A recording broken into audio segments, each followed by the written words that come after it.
It's like being awake in a dream, like watching a movie play out in my mind. Other lives, other versions of me, existing across the multiverse, transmitting a message, a broadcast. Do you remember? We're all eternal, stars wandering through infinity, on a quantum journey back to self. Are you ready? Are you ready?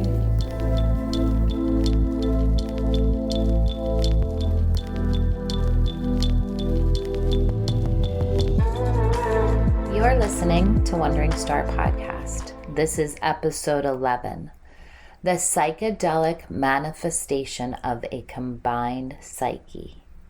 If you are joining us for the first time, we are glad that you found us and thank you for being here. It is important to note that each episode certainly stands alone as a wonderfully profound story. However, if you would like to have a deeper experience, we invite you to listen to this podcast in order and allow yourself to join in the mystery as we follow the evolution of a single human being's soul to uncover the power and beauty that lies within each of us. Again, thank you for joining. Enjoy.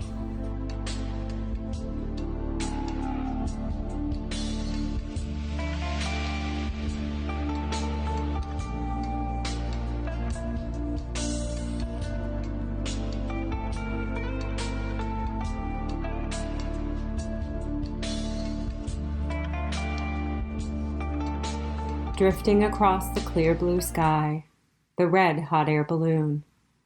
I look over at my heart. The sun kisses her forehead. Brilliantly she glows. We watch the landscape below. Leafy treetops cover the forest floor. Rolling green fields blanket the countryside. A rushing blue river snakes through a canyon.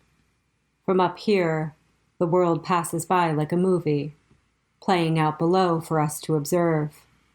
We float higher and higher. The scenery below begins to fade away as we soar towards the heavens. It starts to feel like we're being sucked upwards. Higher and higher we climb. Across the sky, a clear split unfolds, a distinct line between darkness and light. Now we are in the light, but the balloon is being pulled towards the divide, towards the darkness. It's almost magnetic. We spiral up, holding on to each other tightly. She looks at me with panicked eyes. I whisper in her ear, we will always be connected, no matter what, no matter where. The basket begins to shake. We both topple over, huddled on the floor, holding each other tight. And then, everything goes dark. I open my eyes. In a daze, I look around me. I see moss, thick, velvety green moss, covering trees, rocks, carpeting the forest floor. I reach down and brush my hand on it. It feels plush and soft. My body is exhausted, my mind hazy. Everything feels fuzzy, a blur. I see the deflated red balloon nearby, draped over a large boulder. I landed in a thick forest. I run my hands through my shoulder-length sandy blonde hair, trying to figure out what happened. I'm alone.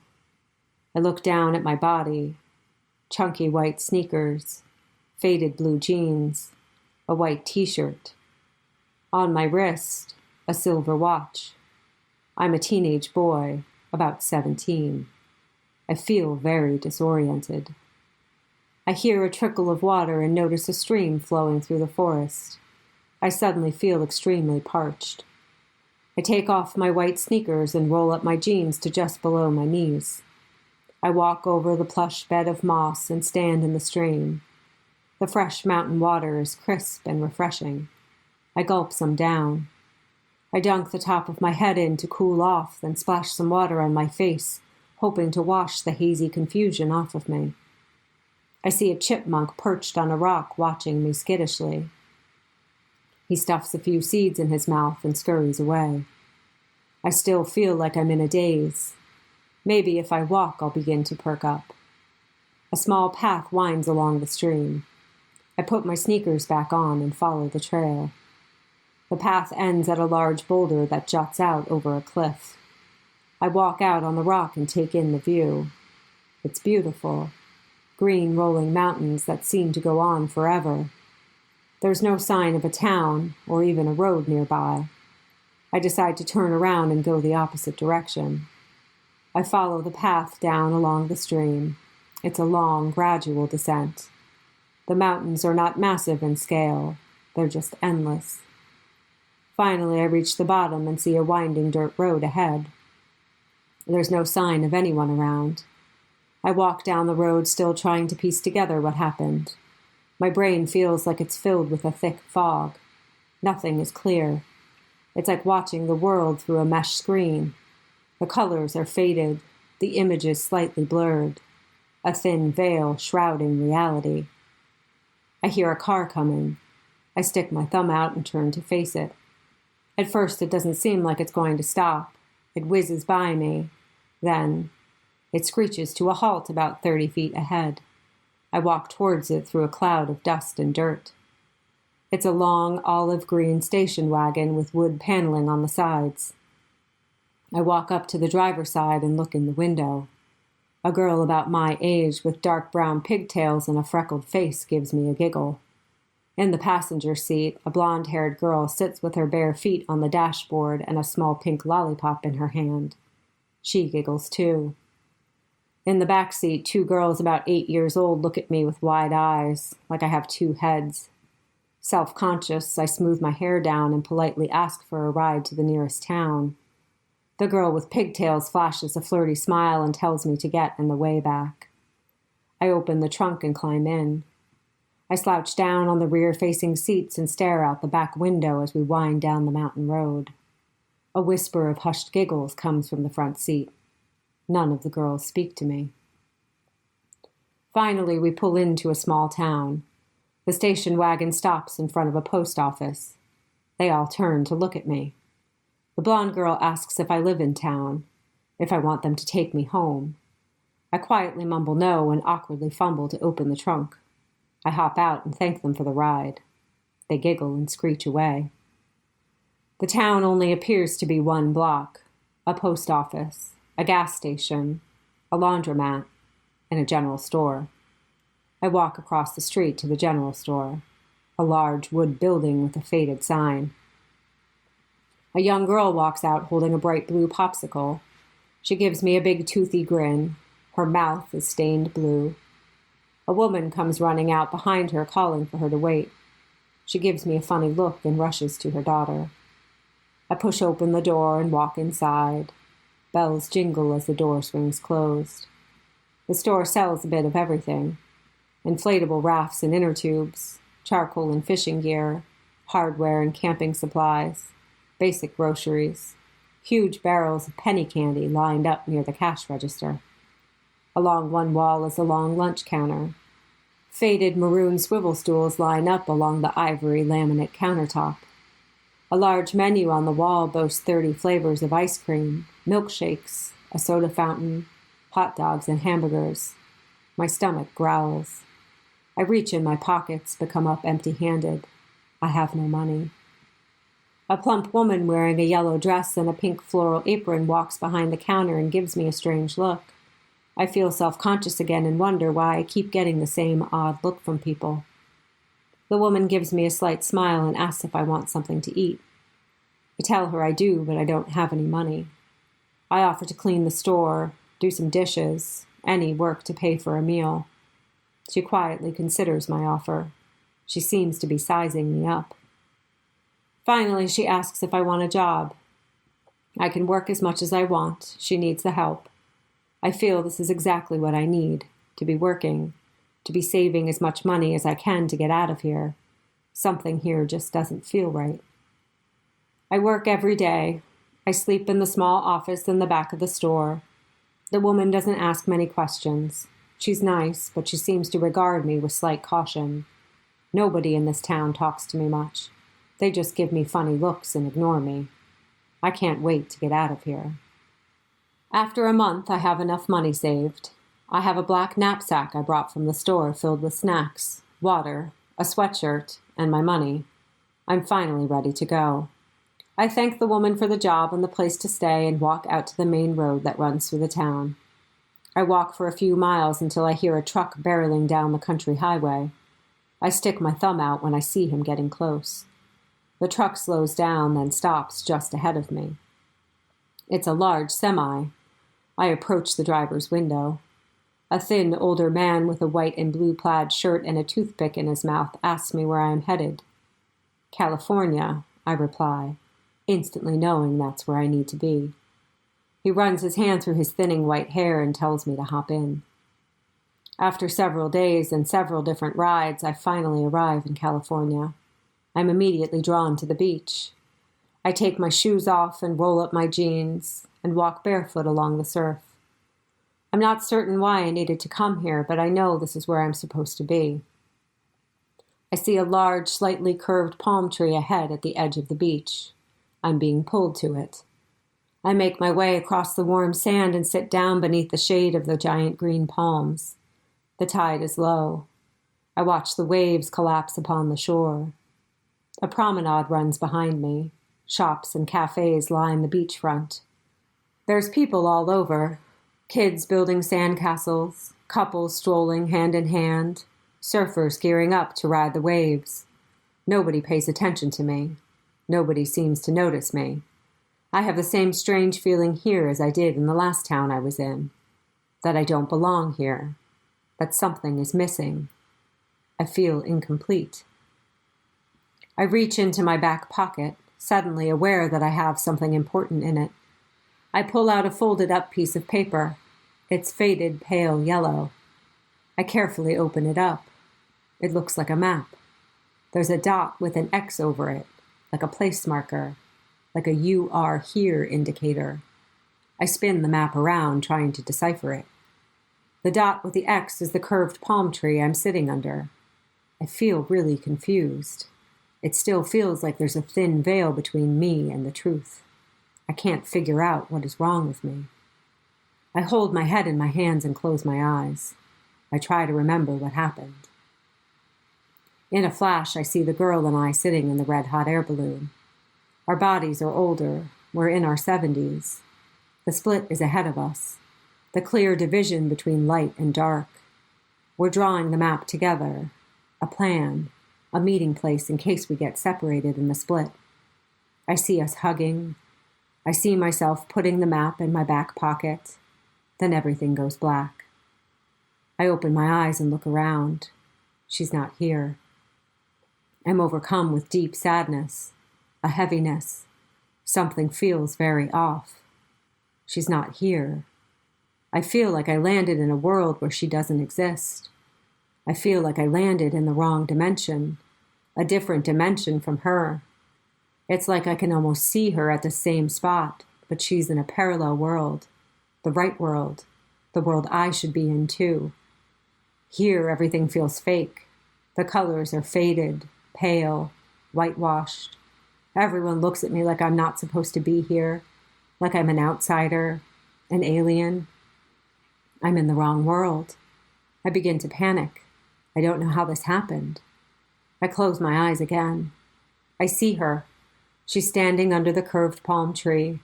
In her world, everything is vivid, bright, full of life.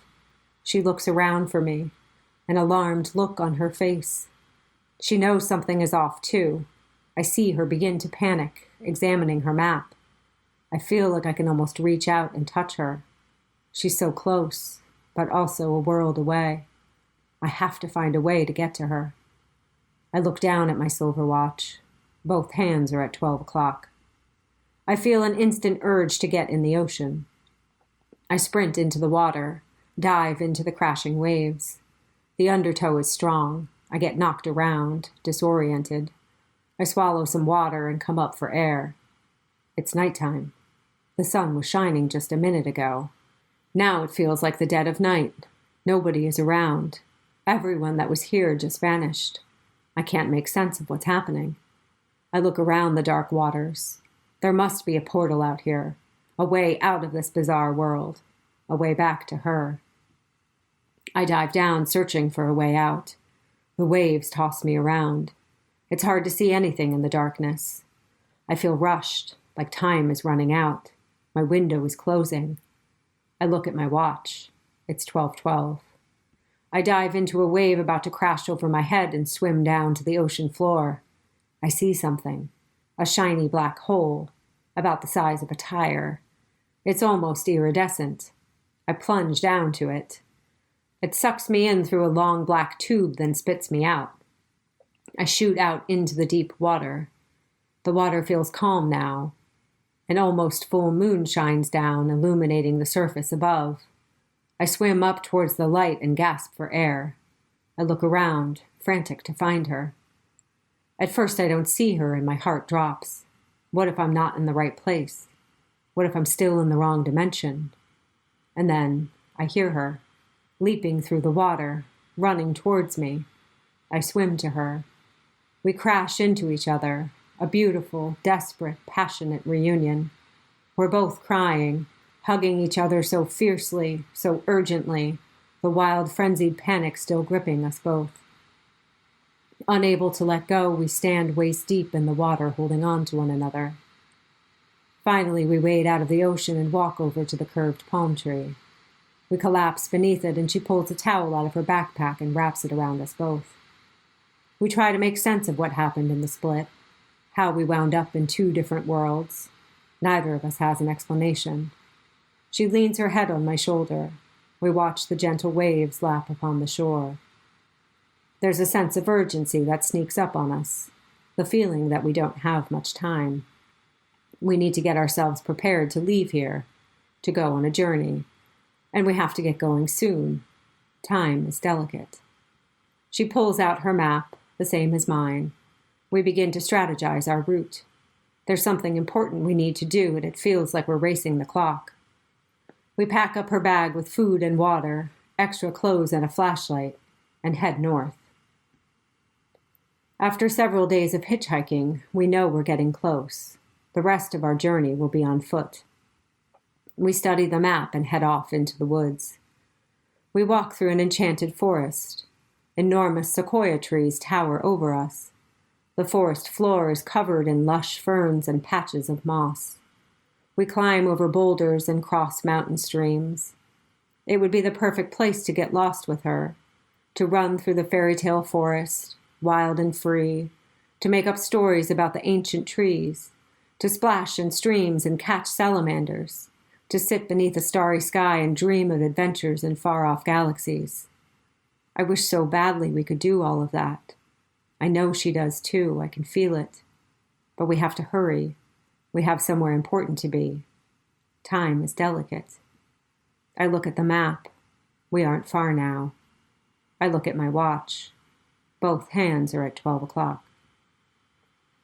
We walk out of the forest into a clearing. A full moon hangs high in the night sky. I notice she's shivering, so I wrap my arm around her as we walk through the tall grass. We're both quiet, uncertain of what we will find here, uncertain of the path ahead. And then we see it. A circle in the middle of the field. The grass is shorter, like someone mowed a perfect circle about 30 feet wide. In the center of the circle is a smaller circle, about 5 feet wide. In the center of the small circle is an X. I look at the map. This is the spot. Now we wait. We don't know what to expect. There's a quiet nervousness between us. I stand behind her with my arms wrapped around her shoulders, trying to warm her up. A bright light appears above us. We look up to see what it is, but it's so bright it's blinding. The light perfectly fills out the large circle. No more, no less. As it grows closer, I hear a faint buzzing. A metallic sphere appears right above us, right above the X in the small circle. We quickly dash out of the way. The sphere lands on the X. It's the exact size of the small circle within the big circle. At first it just sits there. Nothing happens. There's no windows, just a perfect metal sphere. We walk closer, trying to get a better look at it. A door slides open. It appears to be empty. I poke my head in and look around. The inside is exactly like the outside, a perfect metal sphere. There's one red button on the wall next to the sliding door. We look at each other and nod in agreement. We both step inside. I grab her hand and give it a squeeze, then push the red button. The metal door slides closed. I don't know who or what controls the sphere, but we begin to rise. The movement feels subtle, smooth. We sit down in the middle. She slides her arm underneath mine and rests her head on my shoulder. I feel an anxious shiver run through her. I lay my head on hers and try to ignore the uneasy turbulence I feel inside. After what feels like just a few minutes, a faint thump as the sphere lands. We jump up and face the red button. I look at her. She looks at me and nods. I press the red button.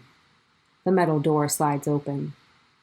Stunned, we stare out the door in silence. It's breathtaking. It's bizarre. It's fascinating. It's trippy. We look at each other wide-eyed, both of us blown away by the spectacle. The ground sparkles. It looks like black glitter, chromatic, twinkling. It goes on forever, like sand dunes across the Sahara, endless waves of inky black iridescence. The sky is a swirling kaleidoscope of colors. Rainbow spirals whirl and coil above the glittery ground, a prismatic wonderland. No buildings, no trees, no people, nothing but a psychedelic manifestation of our combined psyche. We hold hands and step off the sphere. Our feet sink down into the glitter. It comes up to my ankles. I take a few steps forward. With each step, the ground shifts. The whole realm tilts. I look back at her, standing a few feet behind me, her eyes wild with alarm. I tell her to wait by the sphere. I want to walk a little further. I can't understand why we would come to this bizarre world. There must be a reason we are here. Maybe someone or something is here waiting and I just need to find it. She gives me a bleak nod and stays put. I begin walking further away from the sphere. Everything moves. It's all fluid. The ground is unsteady, lopsided. It wobbles and quakes with every step I take. The kaleidoscope sky spins and twists. The rainbow spirals pirouette across the expanse. The motion is making me feel sick. My stomach flips. My head is dizzy. Just as I'm about to turn around, I hear her call out for me. Her voice is high-pitched, panicked. I turn to head back and see her, sinking into the glitter. She's shrieking in terror. The glitter is sucking her in like quicksand. It's almost up to her waist. I run to her as fast as I can. The world sways and shudders, on the verge of spinning out of control. I grab her arms and pull as hard as I can.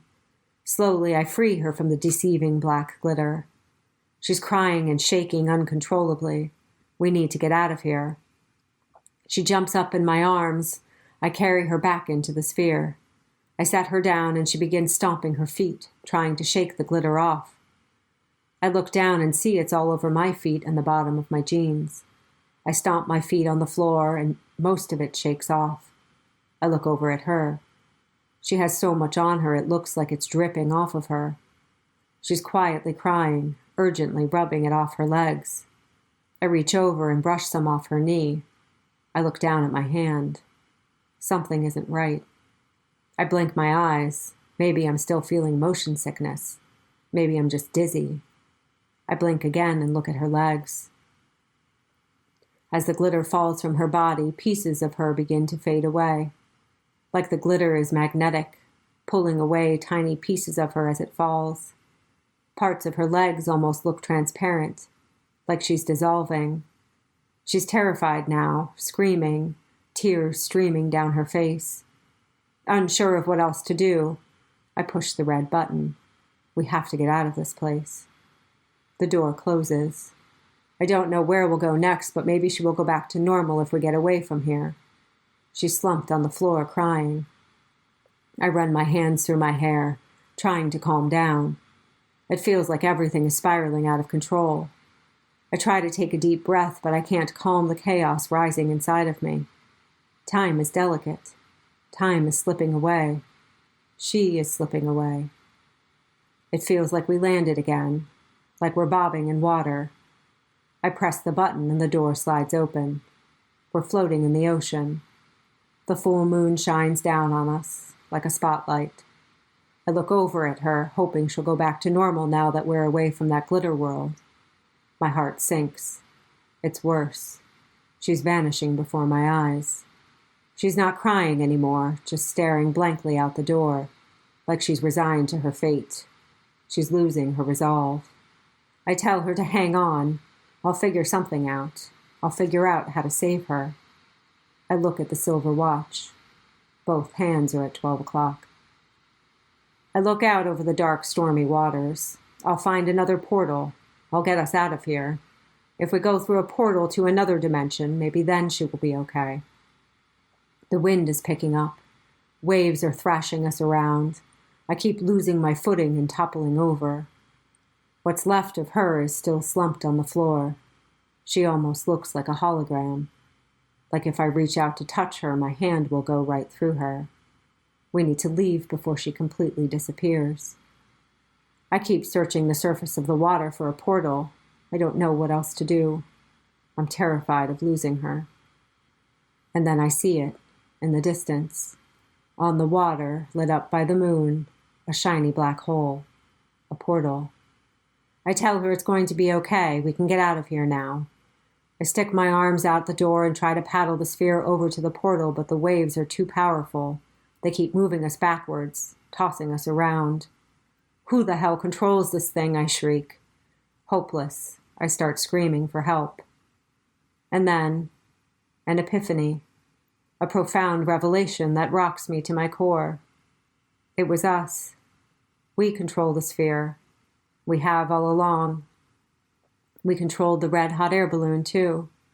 The split was a test. We panicked and our trust was shattered. Our fear and uncertainty sent us to two separate worlds. Our panic and doubt sent us to the glitter world. Our anxiety and attachment led us to this place. We created this mess.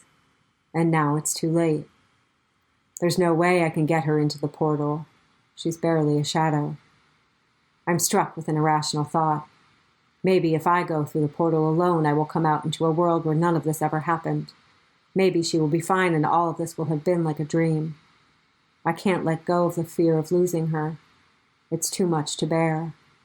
My attachment to her is clouding my judgment. I'm losing myself. I can't think clearly anymore. I look over at her. I can see through her. She's almost gone. I can't even hug her goodbye. I look at the silver watch. It's 12:12. I need to go. Crying, I tell her I love her, that she will always be my heart. I dive out of the sphere and swim to the portal. I look back at it bobbing in the water. Her body fades into teeny tiny particles suspended in the air. A gust of wind sweeps in and carries her away. She's gone. Devastated, I turn to the portal and dive in. The vacuum sucks me in and spits me out. I land on a sandy beach.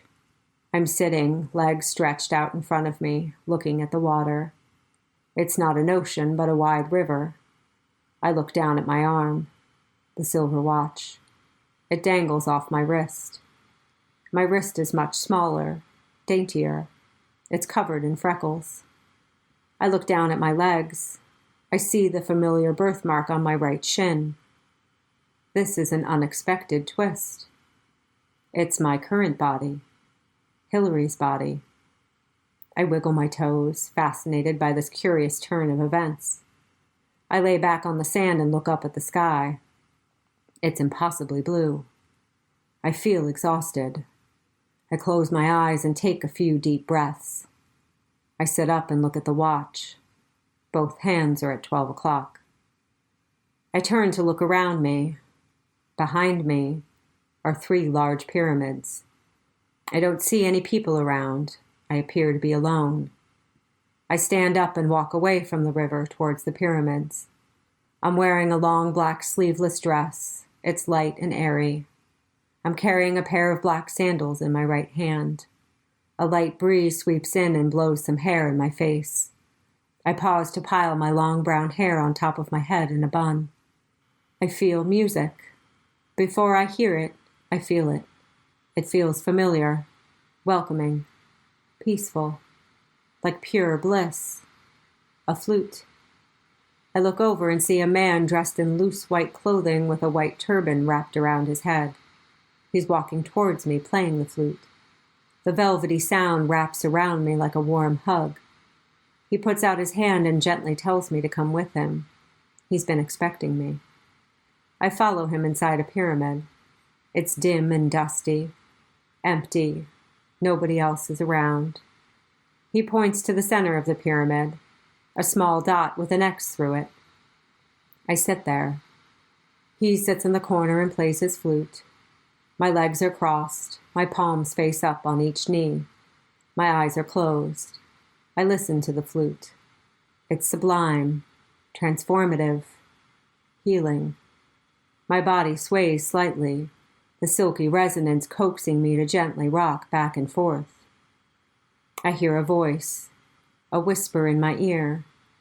It's my voice, distinctly, uniquely mine.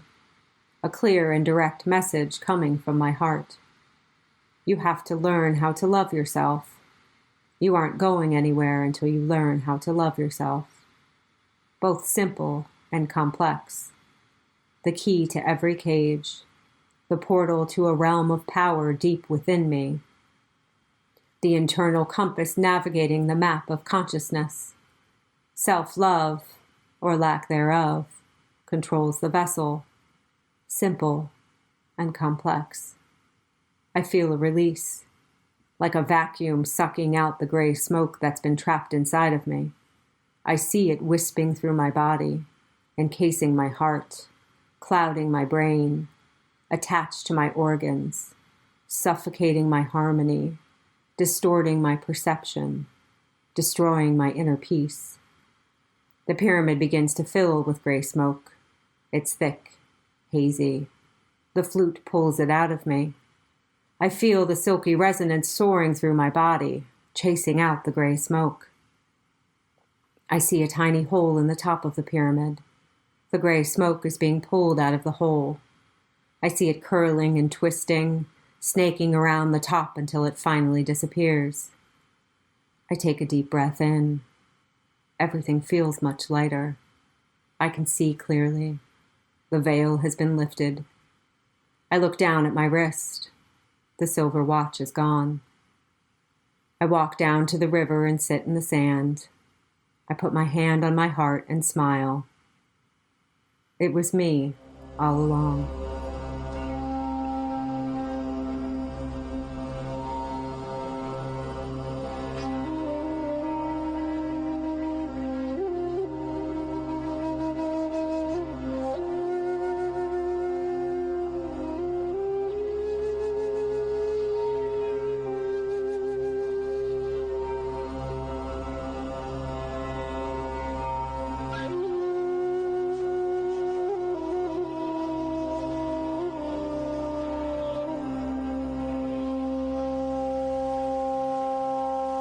And we're back. I'm Keisha. I am the facilitator and guide during these quantum healing hypnosis sessions.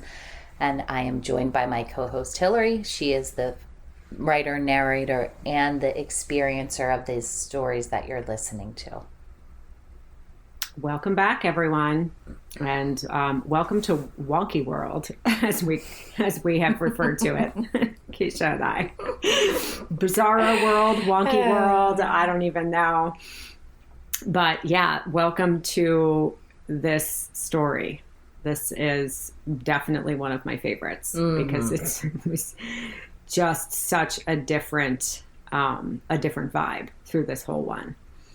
And so I just want to start off by like kind of backtracking a little bit and saying, so, you know, this one was different because when we picked up, like, we picked this one up, obviously, where like the hot air balloon left off after the couple kind of sailed off into the sunset in the hot air balloon. Mm-hmm. And so that one was sort of just like left open Right. You know, it was like they just kind of floated off and there was this love and it was beautiful, but it wasn't like we went to a death scene of a previous life.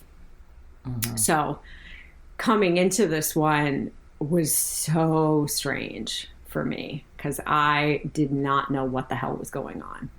And I felt really disoriented about everything for basically almost through the entire thing. But certainly like the beginning part of this for me, I just kept telling you like something's just really weird. Something feels really off.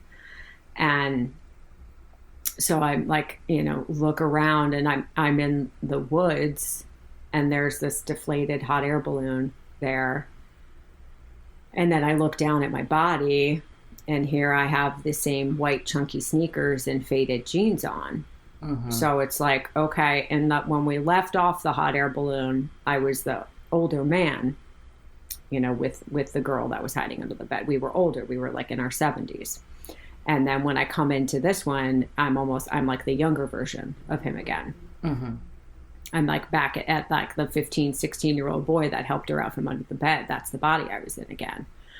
And then this time I had this very large silver watch on my wrist. And I had this like almost like a feathered mullet. Like it was great. And so I'm trying to get my bearings. I'm like, okay, well, she's not here with me. I'm here alone. I'm in this younger body again. There's the hot air balloon, just kind of like, you know, deflated and draped over a rock. And I'm in the woods, right? And I try to figure out how to get out of there. And I'm, you know, then I'm down and I see this car coming. And it's this like old station wagon type situation. So this time frame gave me like 80s vibes, right. I'd say late 70s, 80s time frame, you know. So again, it's like, all right, you know, you can't really look at this with the logical mind if you're looking at these as past lives, you know. Right. I was born in 1980, but I was also a dude living in bizarro world.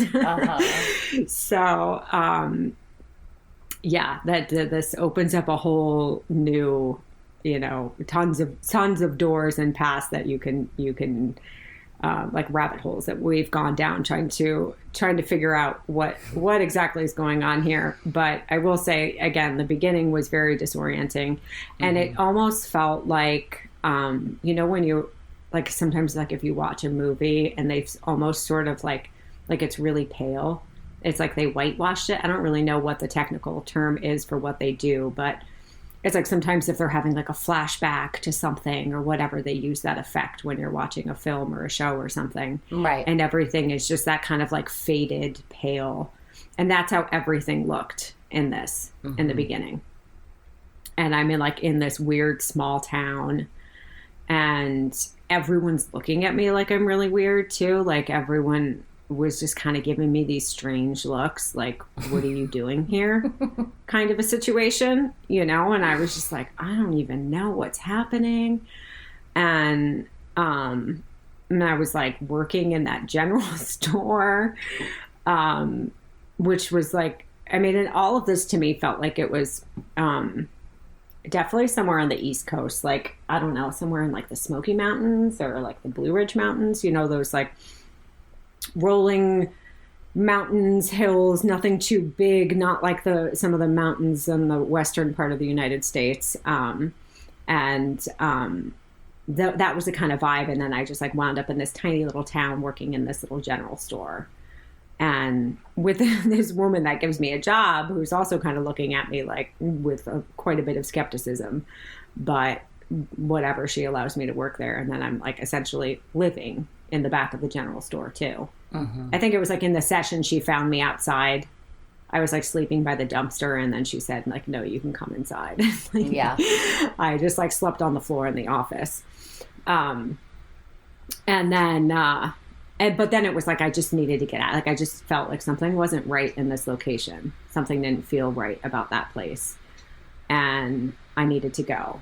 And so then I like, whatever, hitched a ride across the country. And I remember saying, like, I need to go to, like, California. Like, that's where I need to go. But I didn't know why. It's just like, it felt at the time like there's something out there I need to go and do, or I need to be there for some reason, but I had no idea exactly why. And then I get out to, it felt like Southern California. And I'm like instantly like, I need to go to the beach, and I'm on the beach. Everything still feels really weird.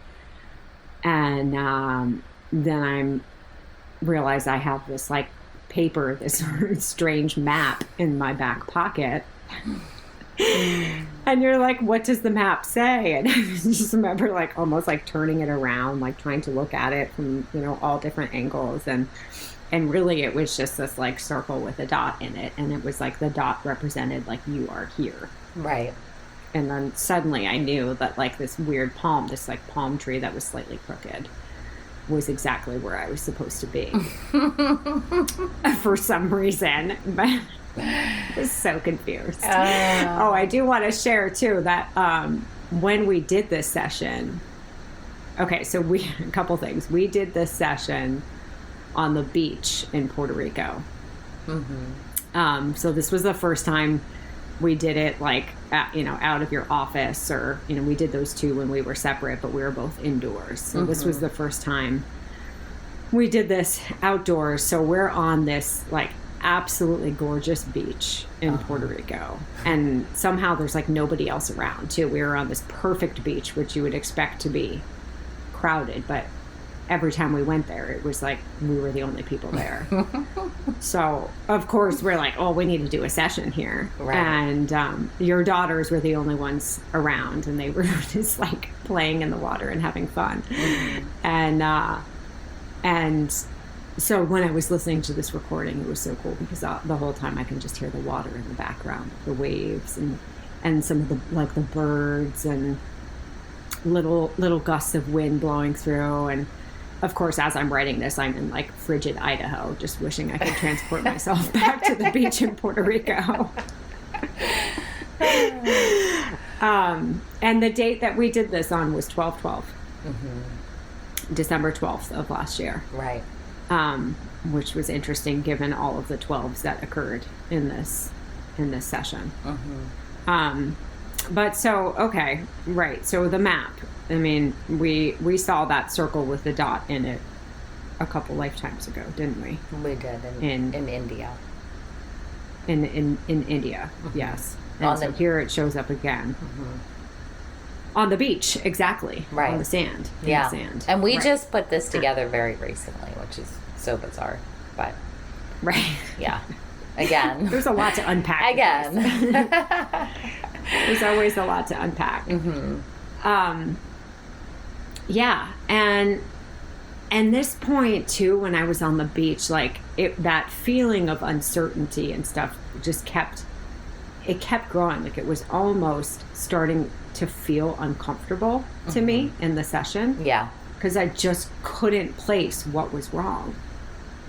And I remember like the conscious brain, like my conscious brain almost thinking for a split second, like, is it because I'm on the beach? Like, is it because we're in a different location? Is that why it's showing up like this? Yeah. And it's like, no, that had nothing to do with it. But I remember trying to piece together, like, logically in the moment, like, what is making this so weird? Why does this feel so different?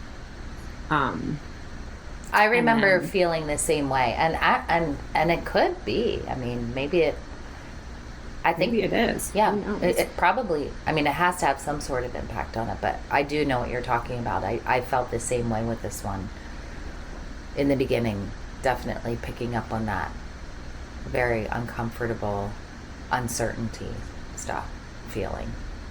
Yeah, yeah, it was really because it didn't really match the location. Because, like you said, we're on this amazing. It was like the perfect location. Everything was perfect, absolutely perfect about that place, and so it was completely different than what we were feeling like in real life. Exactly. It was like opposite. Right. It was like this weird feeling of. Like definitely uncertainty, but also this like, I mean, certainly once we keep moving forward in the story, it was like this undertone of like almost panic and desperation. Yes. That started creeping in. And so like in the story, obviously the map shows me I'm supposed to be at this spot, and I realized and then I had like one of those downloads where I was like, all right, I need to figure out what's going on. And then in that download that I had, I could see the girl and I as our older selves in the hot air balloon. And then this came to me in a flash, and it was one of those things that I almost ignored. But then I was like, no, that showed up for a reason, where it was like literally visually I could see the sky like split into two, where one half of the sky is like daylight, you know, sun shining, blue skies, beautiful. And then the other sky is just this very dark night.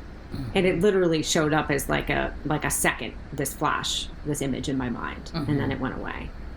And so to me, it was like this split, right? Where it was like we could go in either direction in this balloon. And we panicked, and we became very scared. And then we didn't know what was going to happen. So we drew this map because we were worried that we would get separated. And so this map is what I've got in my back pocket. And then I realized that I'm at this place and I'm supposed to meet her here. And then I had that download, this understanding that like somehow I landed in the wrong dimension. Right. So I was at the place, and I could feel her. I could almost see her at the same exact place as me, but in a different dimension. And I was like, what the hell, what the hell is going on?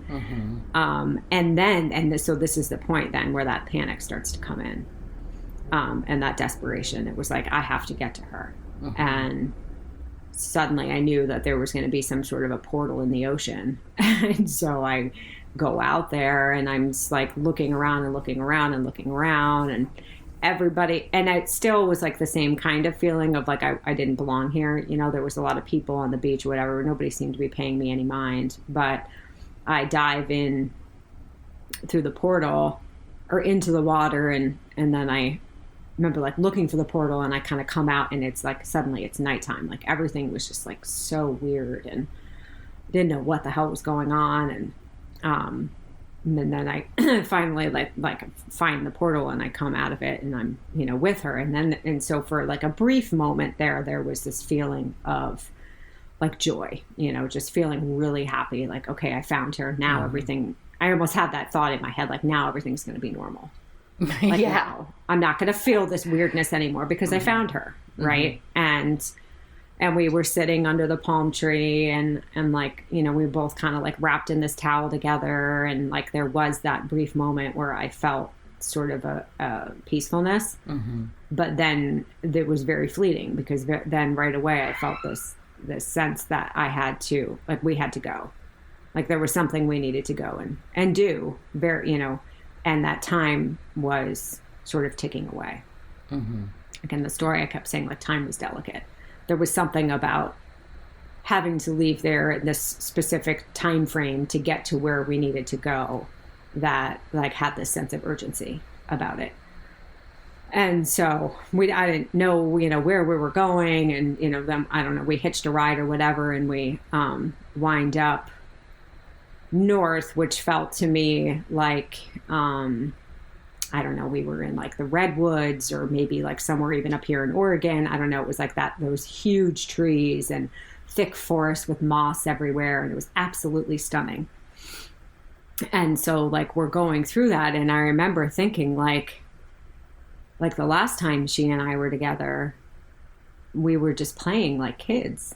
Like we were just so joyful. We were so happy. We felt free. We weren't afraid. And now we're walking through this forest, and it was like, I just wanted to be able to run through this like fairy tale forest with her, and like play hide and go seek, and, splash in the streams and like have a good time. But like we couldn't. There was something that I felt like we don't have time for that. We can't, that even though I want to do that, it almost felt like that would be foolish. Like we had some sort of like an agenda or something, you know what I mean? Something that we needed to accomplish. And so it was a very, very different feeling like, I remember specifically wanting to do all of those things, but knowing like, no, we can't do that now. We have to keep going. And then, so we're walking through this like beautiful woods, and then we come out and we are in this sort of like clearing in the forest, you know? And, and it was just super weird. It was like this perfect circle that was really large, like mowed into the, like this tall grass everywhere else, right? And then it's just this like perfect circle. And then within that circle is a smaller circle with an X or a dot in the middle. So that shows up again. And we just like don't even have any idea what it is or whatever. But so obviously we go over to it, and then it's like weird bubble sphere comes down from the sky. And at first in the session, I was like, oh, okay. Like, it's like, you know, some aliens are about to get off of this. I was thinking it was like a spaceship or something. But it lands perfectly in the round, like the smaller circle, and like the door just opens and there's nobody in there. And so it's like, of course, you know, we get on and go for a ride. and but it was like, again, that same feeling of like, okay, so we're in the sphere, and it's like, you know, you would think like you could be like, hell yeah, like this is cool, we're just like going off on this other adventure or whatever. But like there was none of that feeling from like the first time that we were together. This time there was this like weird heaviness, this like, you know, still this uncertainty that was like, I felt like both of us were feeling it, you know? So we're just kind of like quietly sitting in this sphere, not like super like pumped, like, hell yeah, where are we going? It was just this sort of like quietness that was there. And then we land, and it opens up into like, you know, psychedelic world. Which at first when it opened, I mean, and it's beautiful. Like, oh, it's gorgeous when I can see it in my mind. It's like absolutely stunning, but also super weird. You know, the ground being this like weird, sparkly black glitter, and then everything, and that's it. So it was just like this black glitter that goes on forever, and then the sky, everything else are just this like swirling, spirally pattern of like rainbow colors that it's just like, and everything was like kind of fluid. Like I'm like, as I were walking through, like I felt like, well, maybe I need to look around for something. Like, why did we come here? Are we supposed to meet somebody? Like, what are we even doing here? You know, sort of the feeling I had of like, I should just, I guess, check around to see what's happening here. And, but like, as I was walking, it was like the whole world would shift with every foot, like every step I took.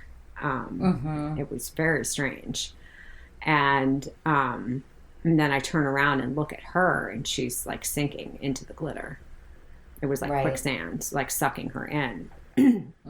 So then, of course, the panic is like ratcheted up a notch, you know, 10 notches. And then we, you know, once we get her in the sphere, it's like she starts to disappear.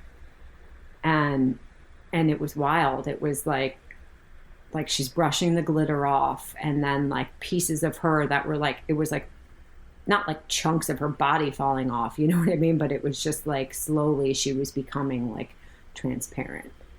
Like the pieces of her that were fading away were like as tiny as the glitter, you know, and slowly making it to a point where she was like, I could almost see through her. Right. And so of course she's like losing her shit, and I'm panicking, and I'm just like, oh my God, we got to get out of here. And then we wind up like bobbing in the ocean, and I was like hopeful, okay, if we land somewhere else, then she's not going to be disappearing, you know. That was the hope. And then it just kept getting worse and worse and worse. And so, you know, I'm freaking out. And then eventually she gets to this point where she's just sort of like resigned to this fate that she's just going to like vanish into thin air. But I was like losing my mind watching this happen, and like desperately trying to find this new portal like of thinking anything I could do. It was like this serious desperation. Like anything I could do to keep her with me, to keep her from disappearing. And like all these crazy ideas. Well, maybe if we go into a different dimension where none of this ever happened, then that'll be like, that's what we have to do. Then she just got to a place where I couldn't even, like she couldn't move. She didn't really have a body. She was like a hologram. Yeah, I remember that so clearly. It was like when you were going into that last portal, it was like, and I don't know if this is accurate for how you were feeling about that, but I remember feeling like there was this, even though it was super sad, there was like a very deep sadness. It was also you knew that she would be, and she was with you always, and in a part of you. That is that how you were feeling in that moment? Yes, I would say like the sadness was the most significant feeling, but there was that sense of knowing that, but there was such a like wild desperation and panic to this entire experience with her in this one. That was like pretty crazy. It was really intense. And then she disappears and I go into that portal, and then I remember like I was sitting on the beach and the first thing I see is that silver watch again. And every time I look at the watch, it's either 12 or 12:12. And so I'm like shoot out of this portal and I'm sitting on the beach and I look down at the gold watch and it was like, wait a minute, that's not like the arm and the wrist of this dude. You know, this is a much smaller wrist that I'm looking down at, and like, hey, wait a minute, like there's a lot of freckles on that arm. And then I look down at my feet and it's like, wait, these are small feet, like these are my feet. You know, I see like the birthmark on my shin and I was like, wait a minute, this is my body. It was so crazy. And that watch is just dangling. Yeah, the watch is just dangling off my wrist. And I'm like looking at my body like, what the hell is happening? And I'm looking ahead at water. And I know it's not the same ocean that I was just in. But there's something like familiar about the water. And then I turn around and there's the pyramids again. And I was just like, what is happening? And then I get up and go into the pyramid. Oh, and then the man with the flute just comes out of nowhere. Like he's been expecting me. And it's like, you know, basically follow me. And we go into the pyramid. And so this pyramid that we went into was the one in that Egypt life that was the empty pyramid with the very significant vibration to it, if you remember from that story. Yep. And so that's the one where the father couldn't go into there, right? The father and the king couldn't even go in there because their vibe was too low. That I don't know if they would have combusted or what would have happened to them, but they couldn't handle it. And so we go in there, and he just sits in the corner with his flute, and it's almost like he's got the vibe of who I was in that life, in the Egypt life. You know, he's wearing essentially the same thing that guy was wearing when I came in, like the same clothing. And it's almost like that guy was the one that met me with the flute. And and then in that, the whole pyramid was empty. It was like really dusty, I remember. And there's nobody else around anywhere. And then he just starts playing his flute, and I'm sitting there in like the center of the pyramid, my legs crossed, my eyes closed, listening to his flute. And all of a sudden I just feel it. No, I think before I felt anything, I heard the voice of my higher self telling me that I'm not going anywhere until I learn to love myself. And then this flute is playing, and I can feel it like going through my body, you know, like this like beautiful, it was like this like silky feeling, you know, kind of like circulating all through my body, and it's like literally pushing and like sucking out this gray smoke. And then the whole pyramid fills with this gray smoke that came from inside of me. And I'm watching the pyramid just like fill up with all this smoke. And then it starts to like get sucked out of, like, so there was some kind of like hole in the top of the pyramid that it's all being sucked out of. So I watch it like leave my body, fill up the pyramid, and then leave the pyramid and just get sucked out of the top. And then I just like went back to the beach and like sat there and was like totally chill, and I felt like all this gray smoke was sucked out of my body. Truly, like in the session, I was just watching this, like, you took a short video of me, and like in the session, I was crying. I was like really emotional.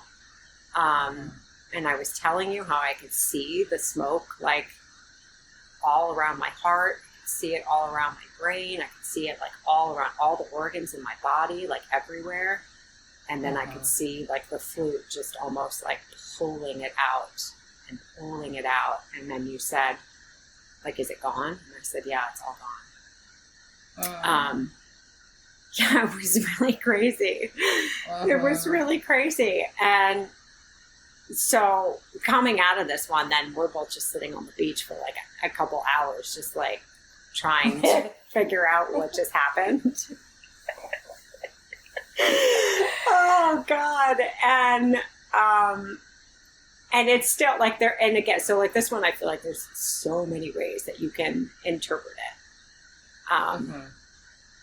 And the one that I go to the most with this is like, okay, so the first time these two are together, they are united after neither of them really like having much love. I picture like, you know, the girl hiding under the bed, afraid of whatever, everyone. And then, you know, the guy after just combusting, coming from that life where he had no love. And then they're joined up together and they experience this love and this joy and this freedom together. And they're having just like this epic, wonderful time. And there's no fear. And they just like, there's just this trust, this bond between them. You know, I just picture like this guy coming out of the closet, reaching his hand out, this girl coming out from under the bed, no fear. And they go off on this epic adventure. And then in this one, it's like there was this undertone of fear going through the whole thing, of distrust, of uneasiness, of desperation, of like sick attachment too, you know, this like very strange, very like unhealthy attachment to each other in this one. And so I remember like in the story I wrote like, you know, we couldn't figure out like what controlled that sphere that we were in. You know, what was it that was making us go to that psychedelic world? What was it? Yeah, there was only one red, like the one red button in there. Right. And again, it's red. Like in the last time they were together, there was the red bus and the red balloon, and now there's the red button. And all of those. Oh, I'm sorry. Go ahead. No, go ahead. It's just interesting when I'm listening to you. It's like this is the continuation after the red balloon, right? Yeah. But everything that you just described is the art of alchemy. It's the guy that ends up on the gold bench. Like, how you were feeling is very connected to that one. Right. Yeah. And like all of those emotions, like the attachment and the desperation and the uncertainty, that didn't exist in the red balloon one. No. But it did exist in the other one, the other part of that light before, when it split. So that is attached to Lynn or the golden the bench mad scientist situation. Or no, Lynn. Yeah. Yeah, so it is really, it's very quantum.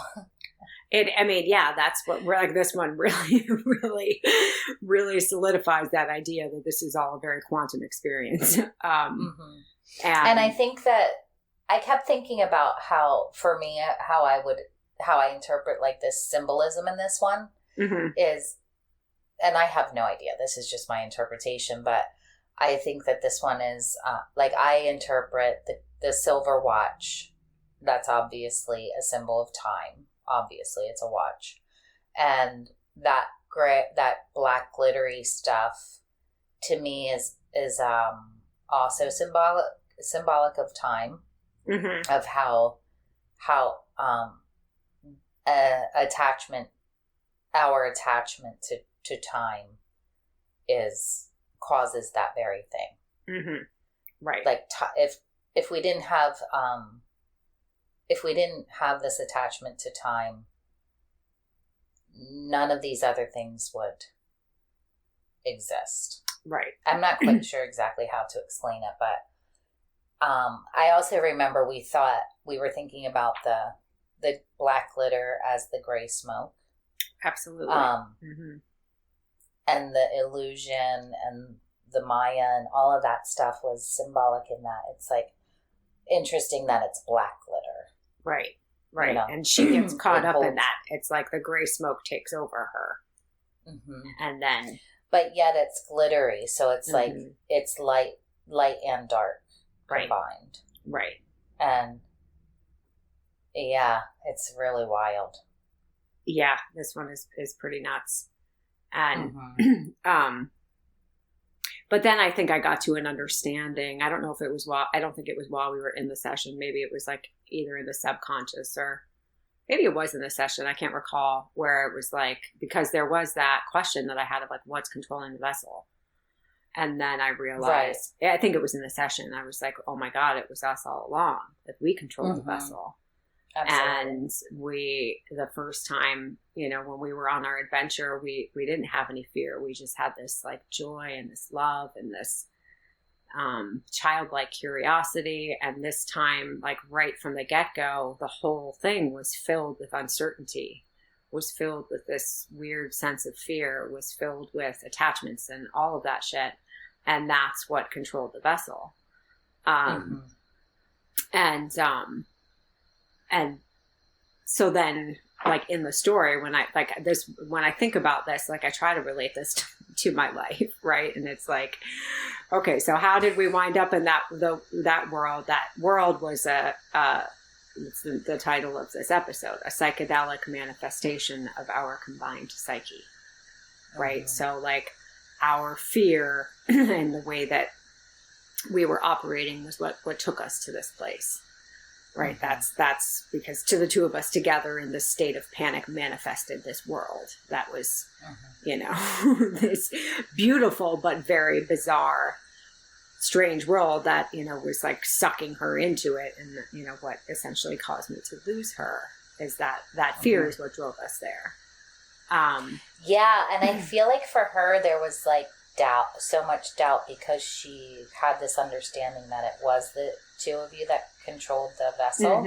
And so, and it was a manifestation of your combined psyche. And so, because for her, it wasn't, that caused a lot of doubt. Like she didn't actually believe that you could stay there forever.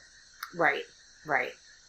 Yeah. When she had a lot of doubt, we both had doubt, I think, from the start too.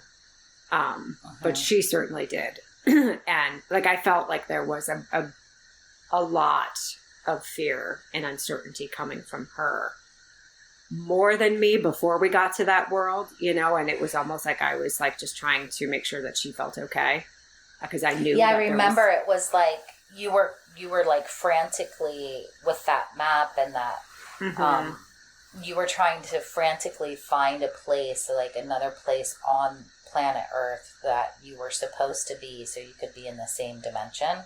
Right.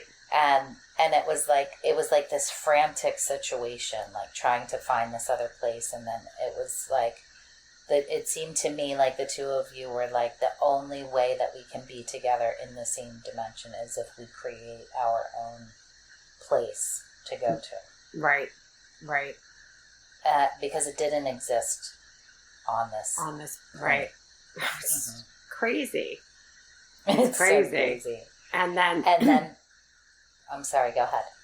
No, I was just going to say, and then you like sort of like exit that and come into my own body and have that experience at the end where it's like, I had this understanding that self-love or lack thereof controls the vessel. Mm-hmm. And that's the thing that I just keep coming back to when I try to examine this whole thing. Is like, within this story itself, that's like, you can look at this as these two individuals coming together, not with this sense of like, love and understanding of themselves and feeling whole and complete in each as their own, each individual, and then coming together and, each of them sort of like lifting each other up in that way, but not in the sense where it's like, I need this person. I need this love, this person to make me feel better. I need them to make me feel whole, and that, because that's how they were operating. It was that desperation, like, I need you, not like I am a whole, complete, happy, joyous, loving person as in my own sense.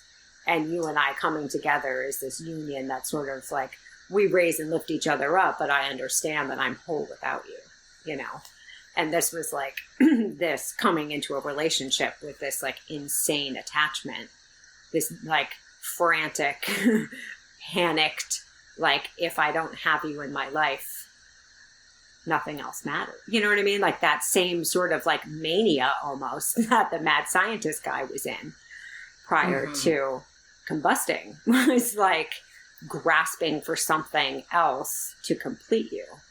Like that's right. Where this one felt like it was, that was sort of like the underlying thing that controlled them through this entire experience. And then for me, sort of like looking at it from myself, it was like, okay, I received a message from my higher self in this. That's like, you're not going anywhere until you learn to love yourself. It's like, what do you mean? Right. What does that mean? Yeah. I'm not trying to go anywhere. I don't know. But I get it. And it's like, we've talked about these attachment issues. We've talked about my savior complex. We've talked about how much I'm always like throughout my life trying to save other people and never doing that for myself. And so it's like, that's like not even having the courage to use my own voice to speak up for myself. It's like serious lack of self-love. And I never saw that. I never saw it like that before. It was like, if I thought of self-love, I always thought of like, okay, taking care of my body and getting enough rest and doing yoga and, maybe some positive affirmations or whatever. But I just really never approached it with that perspective of like the way that I had been operating my whole life is like the opposite of self-love, right? Not having the courage to speak for myself, to say how I'm feeling, to like, like in the last one, talking about that, utilizing that inner alchemy for the sake of others, but never for myself. Yes, absolutely. And so this was a like huge breakthrough moment for me where I was like, wow, okay. Yeah. Now I get it. Like this is what I really need to focus on is this self-love. And that's why at the end of the story, I said it was me all along. Like, because it's me that manifested this story. Obviously, like this needed to be presented to me to show me that I need to really start digging into what actually self-love means. What does that mean? And because I didn't understand fully before what that meant. So beautiful. And so these two coming together at a point where neither of them had this love for themselves, this true, true pure love for who they were, but coming together into a relationship with this intense attachment is what made it all just kind of spiral out of control. And I think that's something for all of us to to sit and think about for a minute, is like, when we are in relationships with anybody in our lives, anybody. I mean, I talked about in episode 1, having that with my sister, that intense attachment, that feeling of like panic all the time that I had to save her. And I mean, that was like a very unhealthy stage of our relationship for both of us. But so it doesn't have to be a romantic relationship. It's any relationship with anybody that we have. Yeah, including yourself. Including, most importantly, with yourself. Absolutely. Yeah. Oh, gosh. It's like, it's crazy. It's crazy, crazy, crazy. Yeah, because I feel like there absolutely was this moment where you did realize that you were saving yourself in that last, I can picture that last portal moment so clearly where it's like, kind of like just watching that girl disintegrate. And that was such a powerful moment because you did seem to me to have this understanding that was a part of you. Right. And absolutely, it was a part of me. And you could look at that. We could dissect that in so many different ways. Yeah. Like so on so many different levels. And it is like you can't save anyone until you save yourself, and yet you knew that was yourself. Yes. And so to think about it, that and like all of that's happening for you at one time.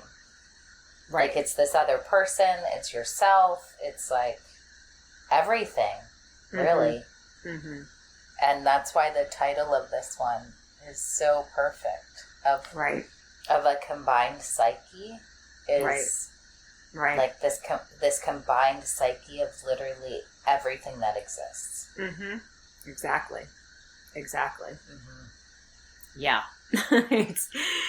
it's God, this one is incredible. I mean, they all are. This one is just like so many layers to it. I do want to share one little quick story about, again, another meditation. Sorry.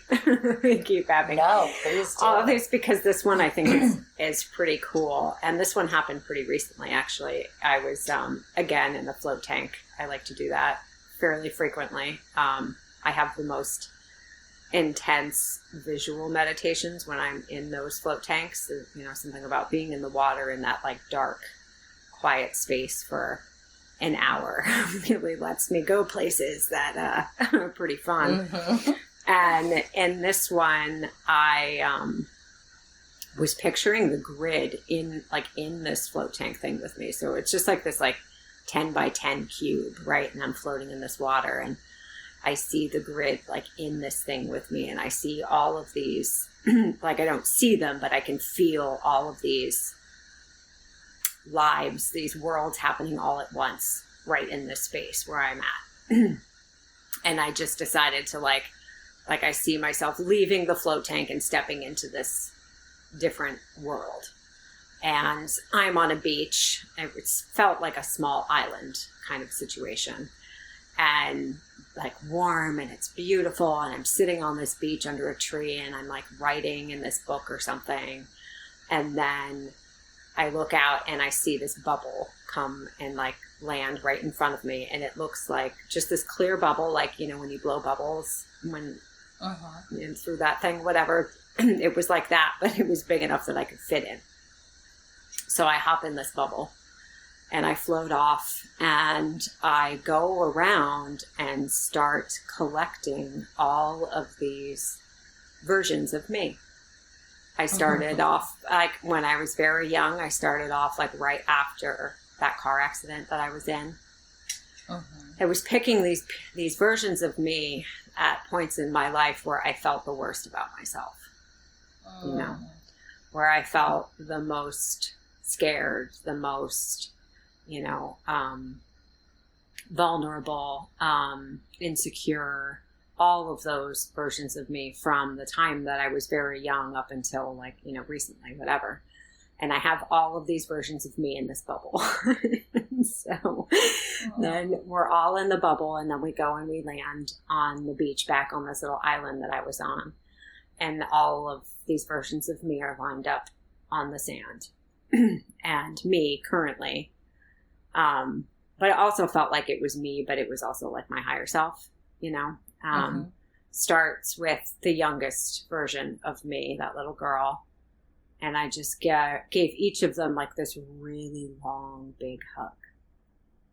It's like I'm going to cry saying this. Like I gave these huge hugs and thanked them and told them that I love them. And then as soon as I did that, they burst into flames. And then after they like burned up, all that was left was a tiny little white shell. And then I held all of those shells in my hand. I clenched them tightly and like I held them to my heart. That's so and then beautiful. The light came on in my float tank and I was like, that's amazing. Yeah. That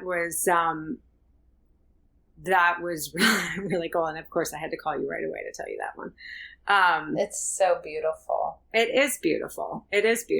And that's like, you know, I do that a lot. I go back to these old versions of me. I think about points in my life where I was the most, you know, vulnerable, the most insecure, filled with all this fear. And I picture, you know, who I was at that time, where I was, and I smell and I feel everything about the situation. And there was one time where I did that and I was like holding my younger self on my lap, like hugging her and holding her and telling her that I loved her and that she's beautiful and she's smart and she's all of these things that I never thought that I was. And, sorry. No. And like that, to me, this is the process of like showing myself the love that I never ever gave myself. You know? So this episode, this session was like a much needed mirror held up to me to show me what I really need to be focused on. It's like, you know, you think that you heal shit and you think that you move through shit in your life and then you realize, oh no. No. You got to go back and go through it again.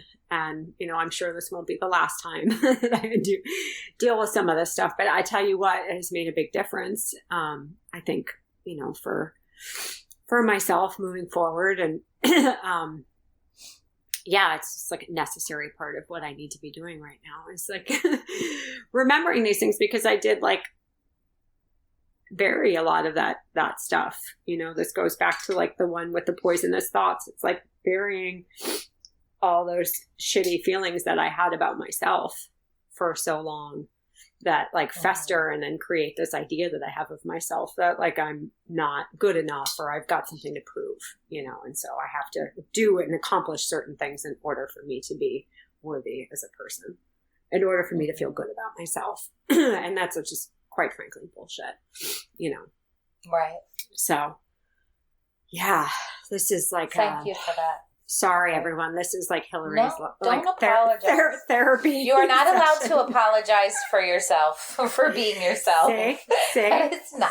Yes. See, that's another thing I've always had a hard time with, is like always apologizing for dumb shit that I shouldn't be apologizing for. It's for just, being like, yourself automatic. Of all things. Yeah. Yeah, exactly. I have to tell you, I have to share this real quick. It's so funny.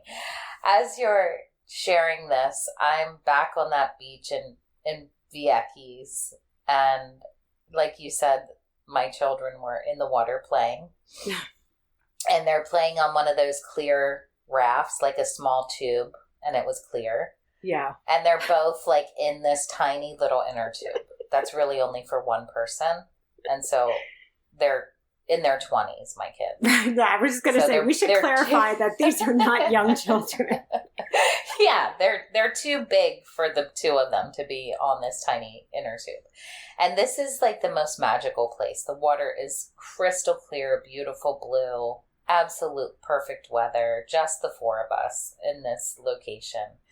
And we're sitting there having this super intense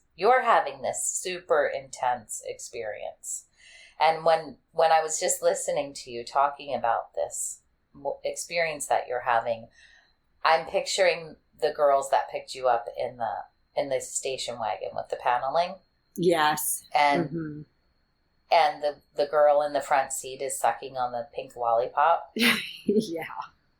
And you're feeling like everyone thinks you're weird. You can't understand why everyone's acting like you're so weird and all of that. And so in this moment right now, while you're talking about that, I'm thinking about how my kids are having this whole different experience. And it reminded me of the pink lollipop. Like, those girls were obviously living in a different world than you were, a different dimension. Right. And that same thing was happening in this moment in the same way. It's like they're kind of like the girls with the pink lollipop, you know? Yeah.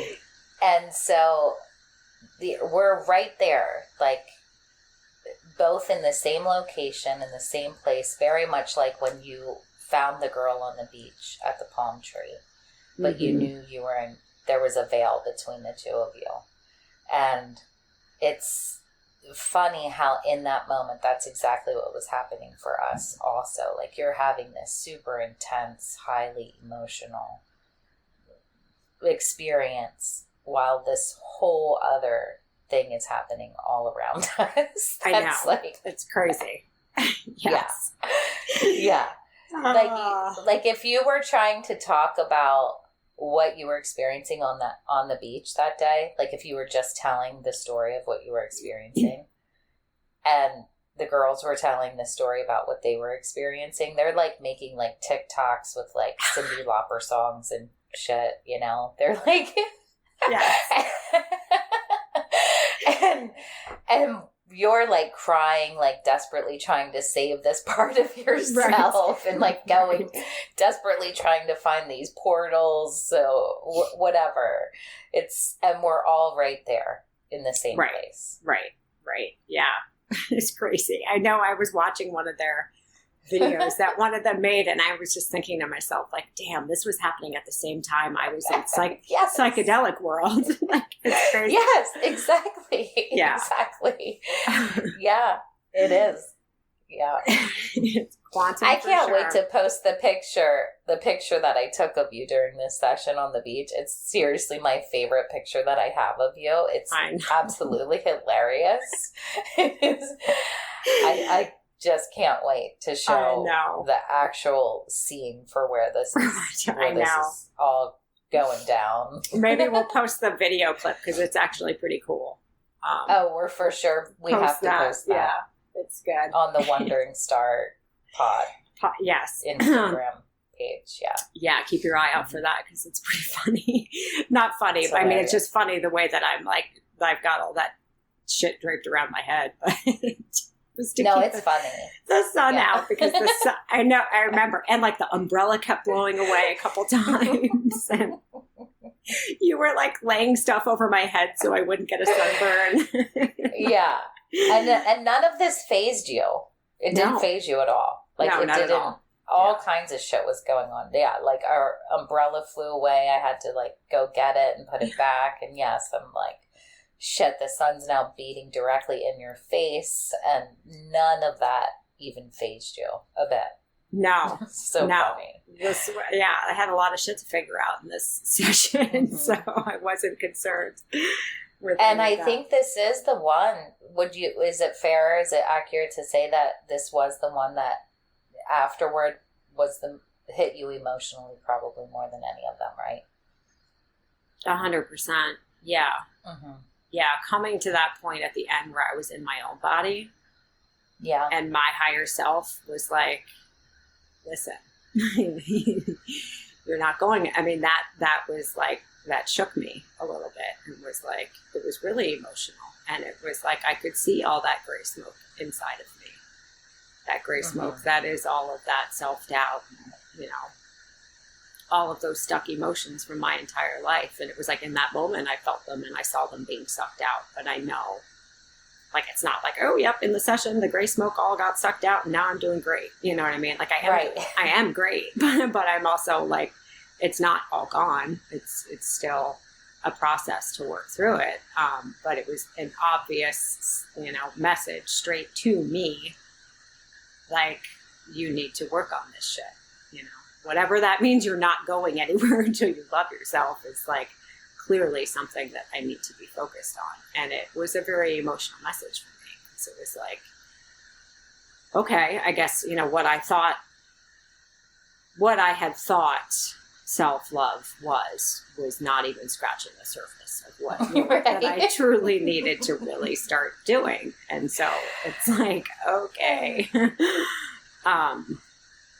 And so I think this is so let's just a little reminder that when we started this experiment, it was like, oh, let's see if we can go through your past lives and see how you ended up in the belly of that pirate ship.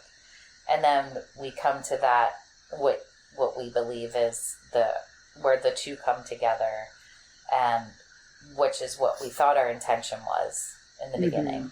But it was very clear that no, we need to keep going with this. And so it's like, okay, well, what happened from that pirate ship experience until now in this current life? Right.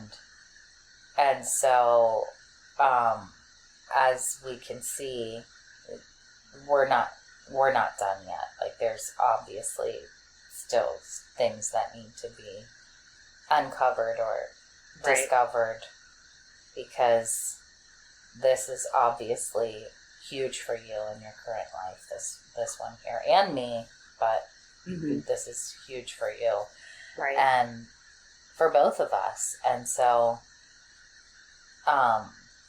obviously not the place to stop. There's no stopping here. So there's no stopping here. No. Yeah, it's it's great stuff. I think that pretty much does it for Bizarro World here. Thank you guys for listening to us, listening to this podcast. This is truly something. I mean, it's just such a joy and a gift for us to be able to do this, and for me to be able to feel comfortable being so vulnerable and raw with all of this. It's it's incredible, and I appreciate everyone that listens. So thank you. And I appreciate you for sharing and being so vulnerable, Hillary. It's amazing and beautiful. So okay. Yeah, and thank you all for listening. Yeah, thanks for listening. See you next week. Until next time.